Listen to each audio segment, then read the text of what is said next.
What's good, folks? You're listening to Development Shit, the pod that talks about the highs and lows of growth. Take a deep dive into life's lessons with a dash of humor with your hosts, Mell and B. Hey, best friends, get on in here right now.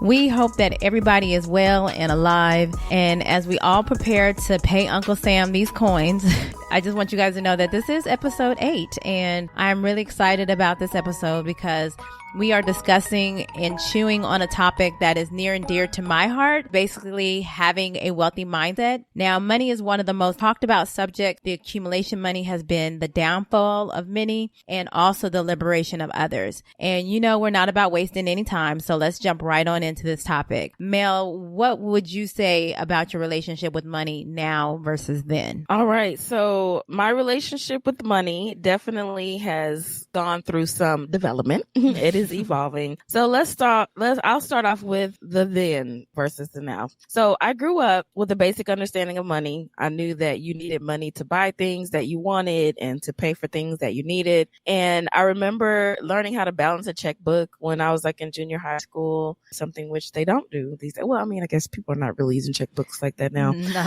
But as soon as I turned 16, I got my first job. My grandmother, she did not waste any time, honey. As soon as I was of age, I was getting a job. And before that, I just got like a very small allowance and money gifts and things like that. But when I started working, I was happy. I was proud because I could buy whatever I wanted. Didn't have to ask my grandmother for clothes. I could buy whatever clothes I wanted, pay for my food, fast food. Didn't want home cooked food, silly.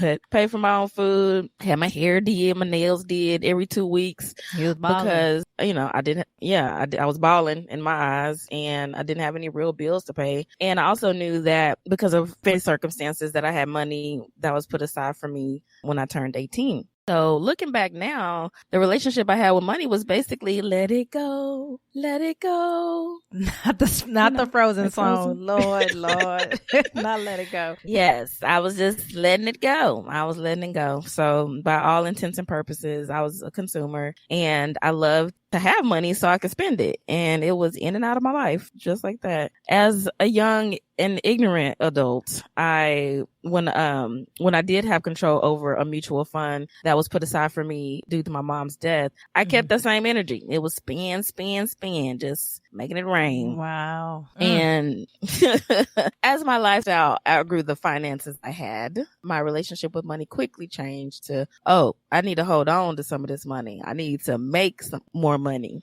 And at that point, I started trying to figure out, how do I get the most out of my money? In essence, I became a little more frugal with money. And then, of course, when I became a parent, it changed more. And I was somewhere in the middle of trying to be frugal, making money stretch, and still consuming a lot. So fast forward to now, my relationship with money is changing rapidly. Thank God.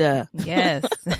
Yes, girl, because But because I found myself constantly in the barely enough or just enough zone with money, it was coming in, going out, nothing was staying or growing. It felt like it was difficult to make money. It felt like it was just hard to get ahead in life. And savings and investment habits were damn near non-existent. There were a lot of attempts, but I always ended up spending the money that I had put aside and stuff like that. So the other thing that I think is important for me to mention is that I didn't necessarily believe that the love of money was the root of all evil, but at the same time, I think somewhere deep down I did. Yeah, I associated a lot of money or riches with negative things like greed, and I, disliked our capitalistic society. I associated excessive money with corruption or corrupt power, injustice, imbalance. Not realizing the whole time I'm repelling money from myself with these beliefs and attitudes that I had toward money. Wow. And now I've come to an understanding, and my relationship with money is now a love relationship, a partnership, a business relationship. And I'm so excited to see where this goes now that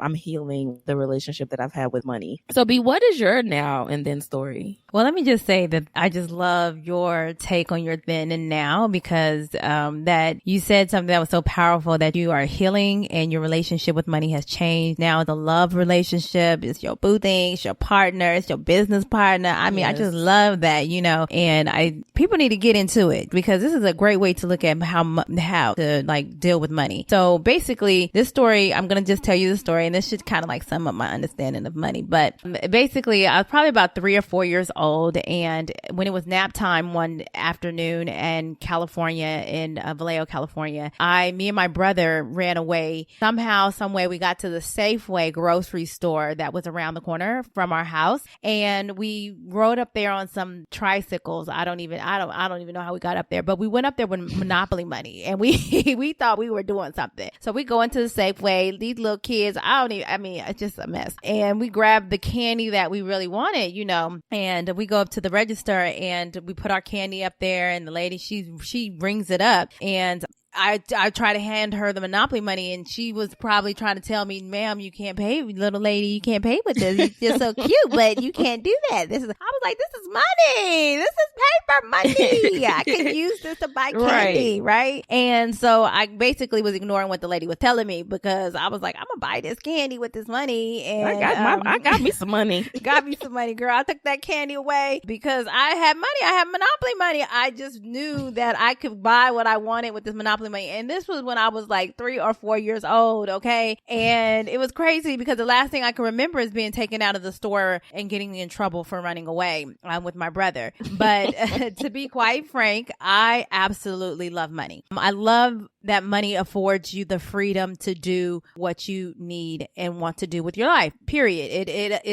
I believe that there's an abundance of money and that it's very easy to manifest and get money. I like to say that money does grow on trees. They basically have lied to us when they said that money does not grow on trees, because clearly it really does. I mean, they just print money. You know what I'm saying? Yes, literally. However, Black people did not have access to the information on how we can make our money grow on trees and multiply. And I knew you could buy what you wanted if you had money. So I was always looking for a way to make money myself. My first job was when I was 10 years old. I worked at a flea market every Saturday and Sunday in Napa, California. And I got paid about $40 a day to work at my neighbor's store at a flea market or a section of the flea market. And we were selling like blankets and trinkets. And that's where I learned my Spanish. But I love this flea market because I can take my $40 and go buy me some tennis shoes or some mango with some the chili powder on top. I mean, you can go buy burrito. I mean, I had the money and the flea market had the stuff. Okay.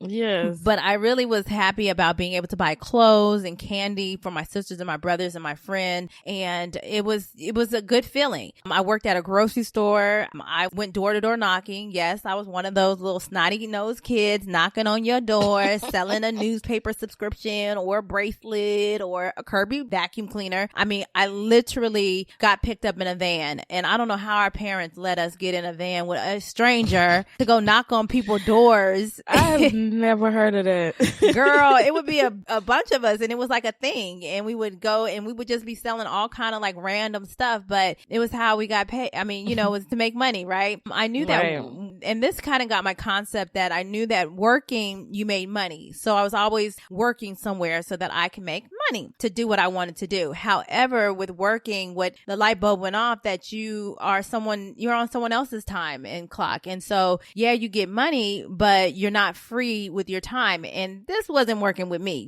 because I like to do what I want to do. And so when I was about 21 years old, I worked for this company called ARC. You probably remember, Mel, when I was, managing the mobile home parks in Texas. Yes, and the glory days. The glory days, honey. I was doing something. And the concept of making your money work for you came into play. Was introduced to some guys that worked with me. They were all in the stock market talking about it, and I got interested in it and real estate. And so getting into all of that, my life has never been the same. And I've kind of just always had a money mindset, and then the wealth mindset starting to come in later on in life. Yeah. And the mindset is so critical. And And I think that that's the element that a lot of us miss is the mindset part. And I think, well, from what I know now, people are starting to talk about it, because it's not just about the money, the tangible thing. It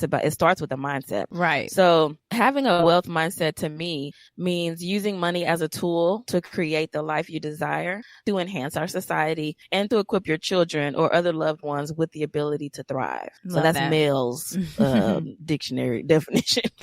But I also looked up wealth mindset to see what Google had to say. And the definition that really elevated my understanding of a wealth mindset comes from wealthfit.com. It says a wealth mindset is a set of beliefs, habits, and behaviors that separates the wealthy from the rest.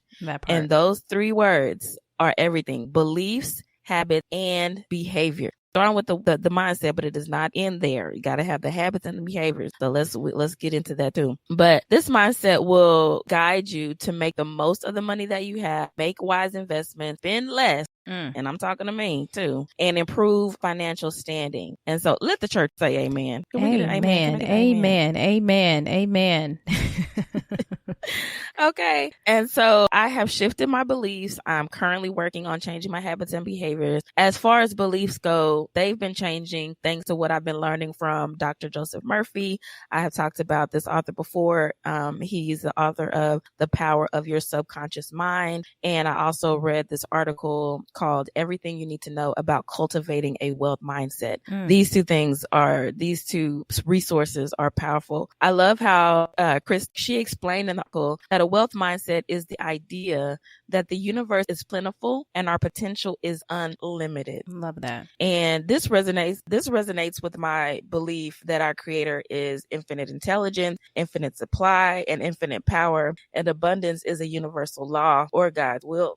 So I have let go of my limiting and false belief that there is not enough, because it has been said that the feeling of lack or not enough can result in toxic money habits. And I have seen this play out in my life. The feeling of lack or not having enough, it has definitely influenced my money habit, which my spending habits have not been good and have kind of kept me in this cycle of poverty or lack. And that's basically been the story of my life. But who out there believes that we can rewrite our story? I'm healing the relationship I've had with money by acknowledging that it is good. Money is good, that I use it for good. I use it wisely, constructively, and judiciously. And I acknowledge that it flows to me freely and endlessly. I affirm that money flows to me in avalanches of abundance. I like that. I love this affirmation. Avalanches of abundance. And I got that. Say it again. From yours. Money flows to me in avalanches of abundance. And that's one of my favorites from The Power of Your Subconscious Mind. I now understand it starts with my mind, and then my actions must follow with healthy money habits and behaviors like budgeting, saving, planning, and investing. So please share your thoughts on a wealthy mindset, because I know that this is your jam. Hey, I'm already queuing up the music, child. Like, look, this is my thing. You know, I'm all about changing your mind from lack to abundance. And as I said before, I love money, and a money and wealth mindset is the mindset that money is a tool. As you said, Melanie, to me, it's neither good or bad, but it's a means to an end, which for me is freedom. You can leave a legacy for the next generation by closing the wealth gap that plagues the brown and black and brown communities. And I always thought, like, why should we have a lack when God and the universe is infinite? It makes no sense to me, right? And so one of the books that really helped solidify this thinking was Rich Dad, Poor Dad by Robert Kiyosaki. And it's a pretty popular book, but he explains the mindset of his rich dad, which was his dad, his best friend's dad. And this dad, the rich dad, had an 8th grade education. He was an entrepreneur, but in contrast, he also talked about his poor dad, who on paper looked like he should have been the rich dad. He had a PhD, he had a good job working for the government, but he still struggled to pay his bills, and that was crazy. And the mom money map breaks down the 7 rich rich mindset, the 7 ways that you can have a rich mindset. And so I'm just going to mention them because I think it's pretty powerful, and it comes from the Rich Dad Poor Dad book. So the number one thing is the rich don't work for money. While the poor and the middle class work for money, the rich make money work for them. So basically the poor and the middle class work a day job to earn a paycheck, whereas the rich are entrepreneurial and they capitalize on opportunities. So that was like a really like, whoa. And then also number 2 says the rich build assets and reduces liability. And so instead of relying on your job for money, you should focus on building your personal wealth by increasing your assets. And assets are basically, they put money in your pocket, and liabilities take